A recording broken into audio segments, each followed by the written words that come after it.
Olá, está no ar o Rádio MP Entrevista. Eu sou o Thiago Silva e vamos conversar com a promotora de justiça Ana Tereza Giacomini sobre o projeto Lutos e Lutas, que busca estimular membros e servidores do MPMG a oferecerem apoio integral a vítimas indiretas de feminicídio no âmbito do Tribunal do Júri.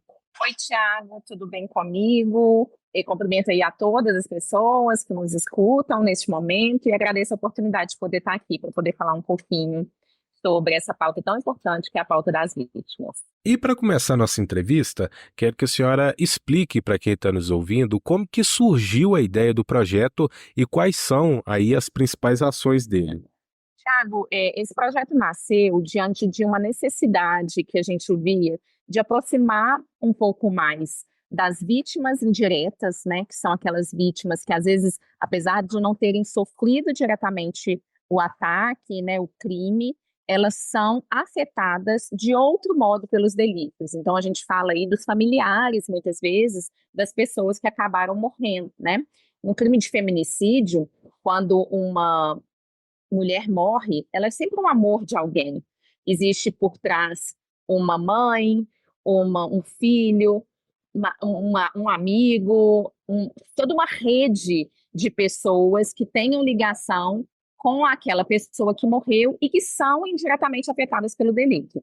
Então, o projeto, ele nasce de, primeiro, reconhecendo uma falha que temos, um atraso que temos em poder prover um atendimento integral a essas vítimas. Nós vivemos hoje uma fase de redescobrimento da vítima, que passa a enxergá-la não apenas como meio de prova, mas como sujeito de direitos. Então, a Casa Lilian, querendo atuar para poder entender o que melhor podemos fazer por essas vítimas indiretas, a gente idealizou, né, esse projeto, que partiu da vontade de poder fazer uma busca ativa por um determinado período. Nós escolhemos crimes que ocorreram durante o período de 2021 a 2023, e a partir daí fazer uma busca ativa, né? Ou seja, a gente mesmo é que entrava em contato com essas vítimas para poder, então, oferecer o nosso atendimento de forma integral e, ao mesmo tempo, poder entender como é que a rede atuou neste tempo. Que tipo de apoio foi oferecido para essas vítimas? Aonde estão as nossas falhas?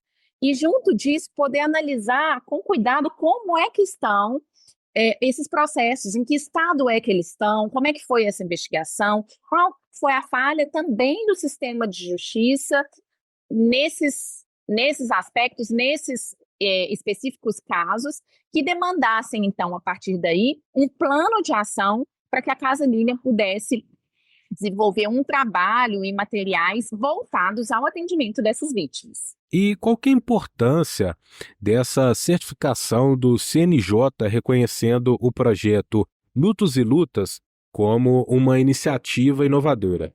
Muito importante quando a gente tem o reconhecimento de um órgão importante, como é o CNJ, que ele revela que a gente está no caminho certo. Além disso, ele traz a visibilidade para o projeto para que a gente consiga alcançar o máximo possível de municípios em Minas Gerais que entendam a necessidade de que a gente tenha uma rede atuante de forma proativa para poder prestar atendimento a essas vítimas e, ao mesmo tempo, que os promotores também possam se engajar cada vez mais nessa pauta, para além daquele trabalho que usualmente já fazem as suas promotorias de justiça.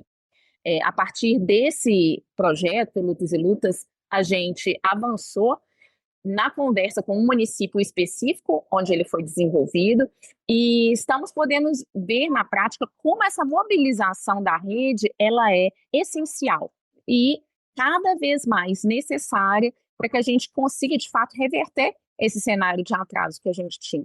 Quais são as orientações para os membros do Ministério Público e também os servidores da instituição no acolhimento à vítima indireta de feminicídio?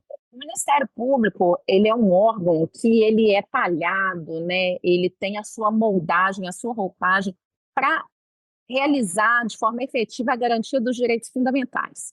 E quando a gente está falando de vítimas de criminalidade que são vulnerabilizadas por aquele crime, o Ministério Público ocupa um lugar de suma importância, porque é ele que pode mover a ação penal, Então, é ele que, ao longo do processo, vai ter a oportunidade de levar essa voz, né, das vítimas, sejam elas vítimas diretas, sejam as indiretas, nesse caso específico, estamos falando de mortes, né, por feminicídio, mas ele vai conseguir levar a voz da vítima para o processo. E a partir da história das vítimas indiretas, também a história dessa vítima.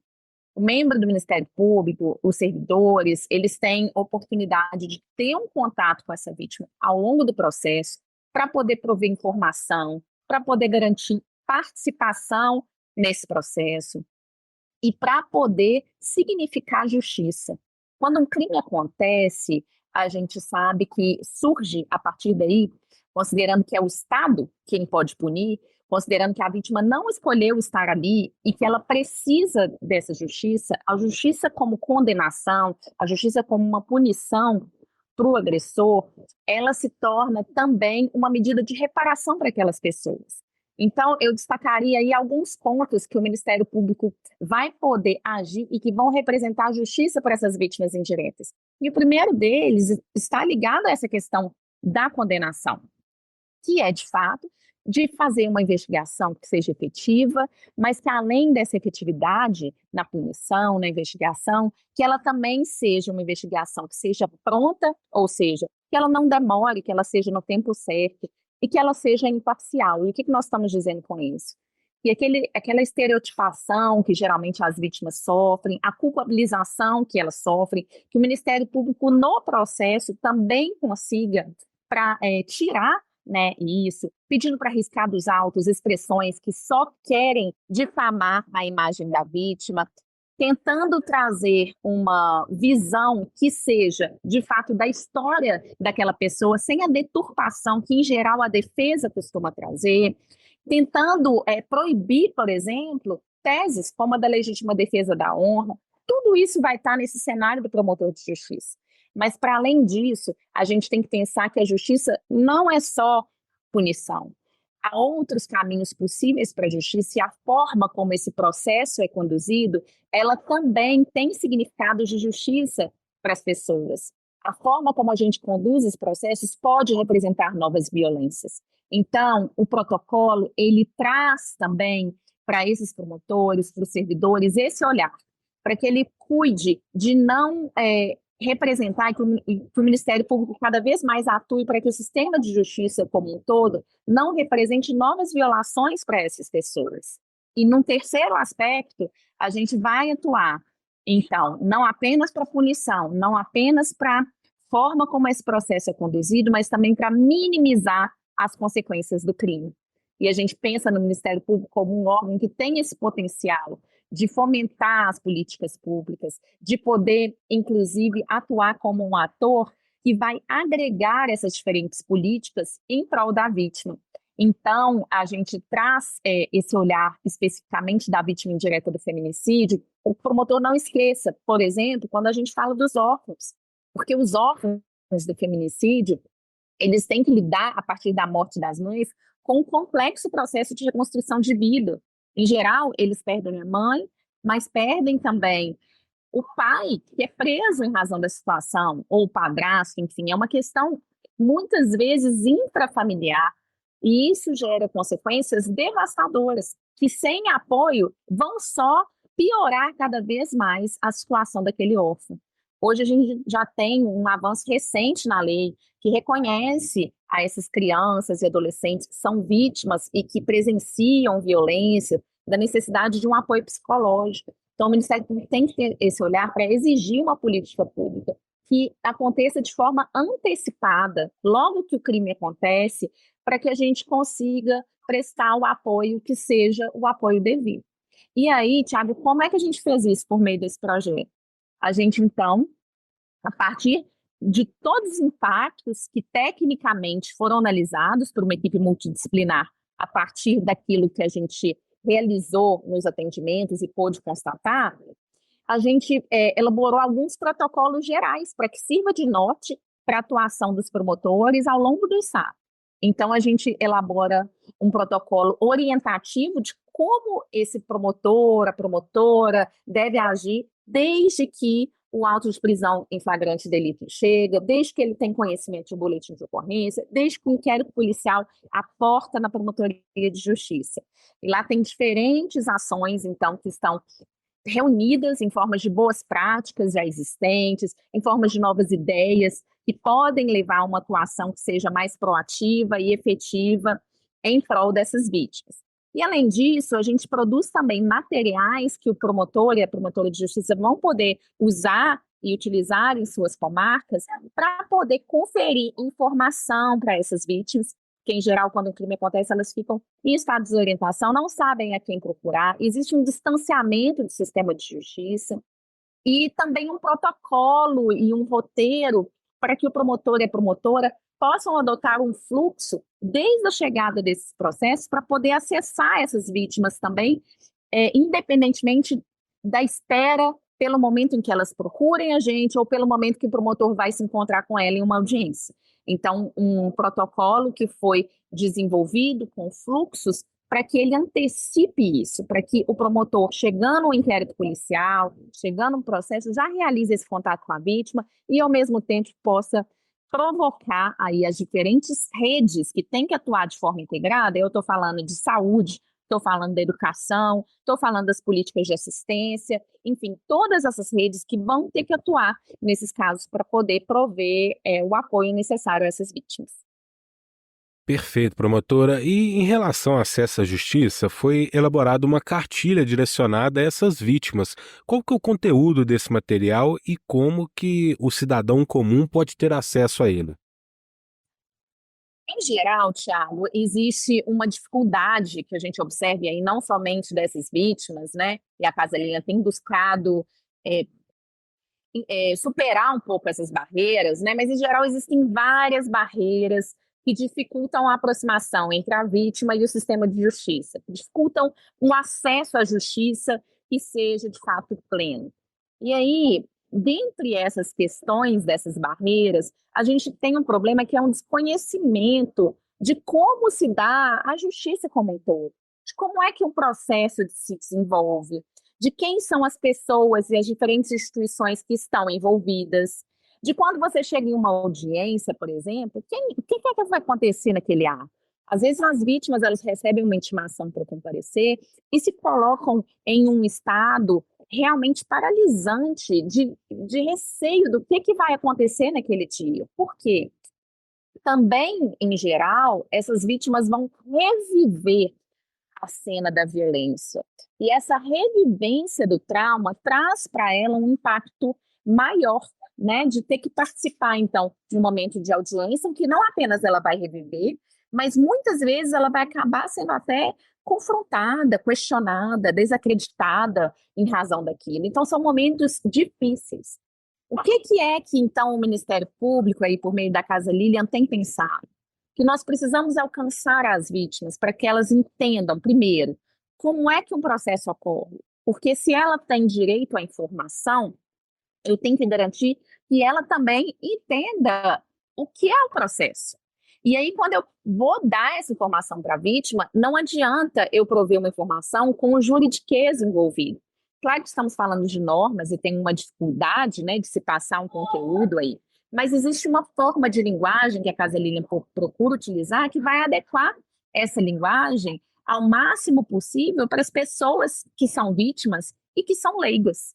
Então, a gente tenta levar essa informação com uma linguagem mais simples, para que a vítima consiga entender sobre o processo, para que a vítima consiga entender sobre seus direitos, para que ela possa, inclusive, exigi-lo, mas para que possa também tranquilizá-la. É importante que uma vítima saiba, por exemplo, uma vítima de violência, que ela não é obrigada a estar na frente do agressor no momento da audiência. E se ela tem um receio disso, se isso lhe causa um temor, se isso lhe causa um abalo, ela pode requerer, então, ao servidor que esse depoimento seja prestado sem que, de fato, o acusado esteja fisicamente presente, posicionado à sua frente, sem que ela precise, de fato, sofrer mais esse abalo naquele momento. E assim, a gente tenta fazer com vários direitos. Então, além de explicar, né, desse caminho do processo, de poder fornecer esses direitos, a gente, enfim, tenta explicar um pouquinho de como quem é quem são esses personagens que atuam na justiça. Quem é o advogado, quem é o juiz, quem é o promotor e a promotora de justiça, quem vai estar presente naquele momento, o que cada um, em geral, pode fazer, qual é o órgão que a vítima pode procurar quando essa violência acontece, enfim, para aquelas diferentes necessidades que surgem, ela possa ter acesso a esse serviço de forma facilitada.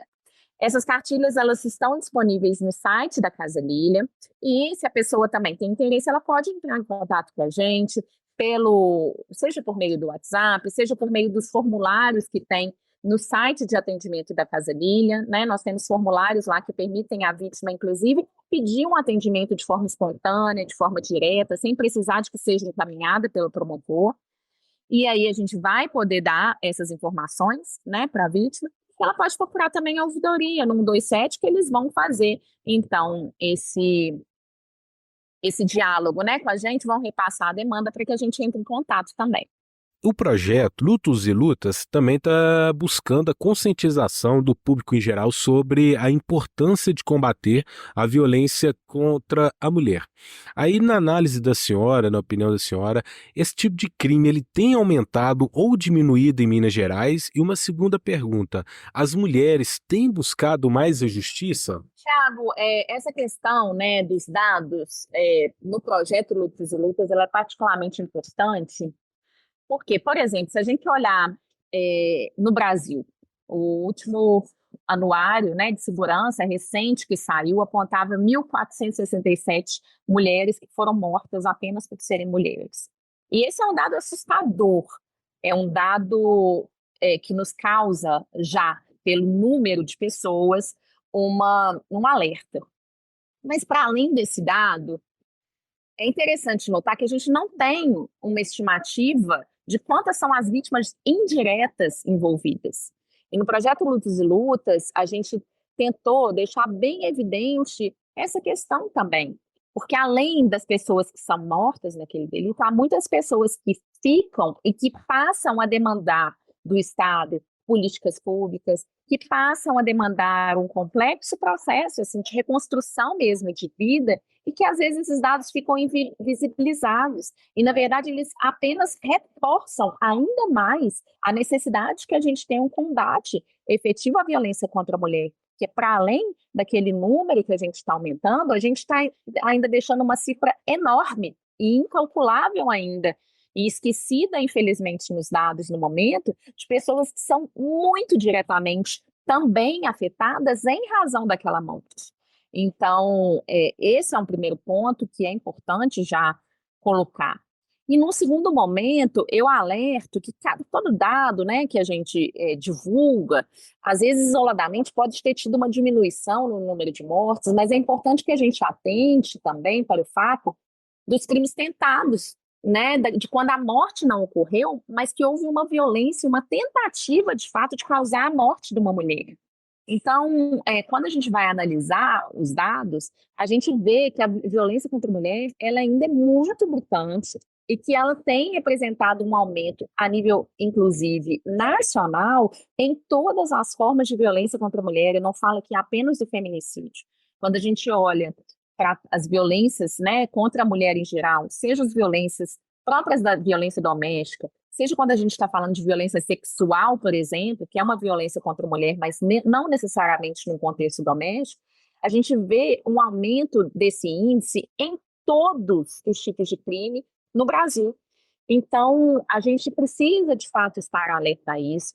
A gente precisa trabalhar com a desnaturalização dessas violências. E o projeto Lutas e Lutas, ele também vem poder somar muito nesse sentido, porque se a gente parar para pensar que nos índices eles apontam que a maior parte das mulheres que morrem, elas não tinham medida protetiva, a gente vai ter, e esses dados eles foram reforçados na pesquisa bem próxima e uma análise bem qualitativa dos processos que a gente faz no Lutos e Lutas, é importante que a gente veja o seguinte aspecto. Se essa mulher ela não procurou a rede de proteção, se essa mulher não tinha uma medida protetiva, muito provavelmente essa mulher, ela era uma mulher que não estava próxima do sistema de justiça, da rede de proteção como um todo. Se ela morre, possivelmente ela está inserida em um contexto familiar também que vivenciava aquela violência sem talvez se dar conta dela, sem se dar conta de que a violência ela é errada, naturalizando aquele processo. Então, se a gente não olha para essas vítimas indiretas, se a gente não trabalha com elas a necessidade de conscientização sobre o quanto isso é violento, e principalmente quando a gente pensa que essas violências elas tendem a se perpetuar de forma intergeracional, inclusive, crianças que crescem em lares violentos tendem a ser amanhã futuros agressores ou futuras vítimas, porque essa violência está naturalizada, essa foi a forma de amor que aprenderam, a gente nunca vai conseguir diminuir esses índices. Então, o projeto vem trazer também esse olhar e essa necessidade da gente repensar essa atuação para alcançar as vítimas indiretas desses delitos também. Este foi o Rádio MP Entrevista com a promotora de justiça Ana Tereza Giacomini a respeito do projeto Lutas e Lutas. Até a próxima. Rádio MP, em todo lugar ao seu lado. Siga a gente nas redes sociais. Procure por MPMG Oficial. Para mais informações, acesse mpmg.mp.br.